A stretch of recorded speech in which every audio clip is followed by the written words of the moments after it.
Brake rotor skimming, also called brake disc skimming or resurfacing, is a process where a thin layer of the rotor's surface is machined off to restore smoothness and evenness, instead of replacing the entire rotor. It's usually done when the rotor surface is worn, uneven, or slightly warped, but still thick enough to be within the manufacturer's minimum thickness specification.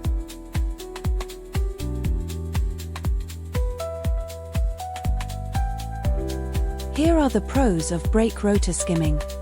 1. Cost-effective. Skimming is cheaper than buying new rotors, especially for larger vehicles where rotors can be expensive.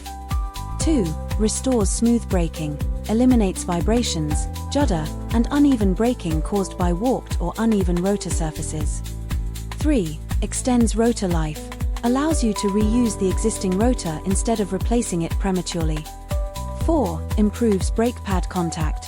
A smooth and even surface gives better contact between rotor and pad, improving braking efficiency and pedal feel. 5. Eco-friendly. Reduces metal waste since the rotor doesn't need to be discarded right away. Here are the cons of brake rotor skimming. 1. Reduces rotor thickness. Each skim removes top layer material, bringing the rotor closer to its minimum safe thickness. Once below spec, replacement is mandatory. 2. Not always effective. If rotors are severely worn down, too warped, cracked, or heat damaged, blue spots, hard spots, skimming won't solve the issue. 3. Extra labor cost. Traditional skimming requires rotor removal, which adds labor time and cost.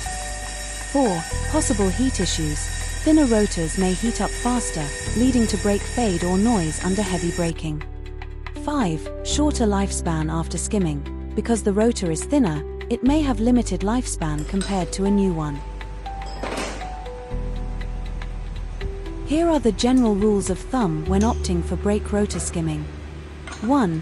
Check rotor thickness. Only skim if the rotor will still be above the manufacturer's minimum thickness after machining.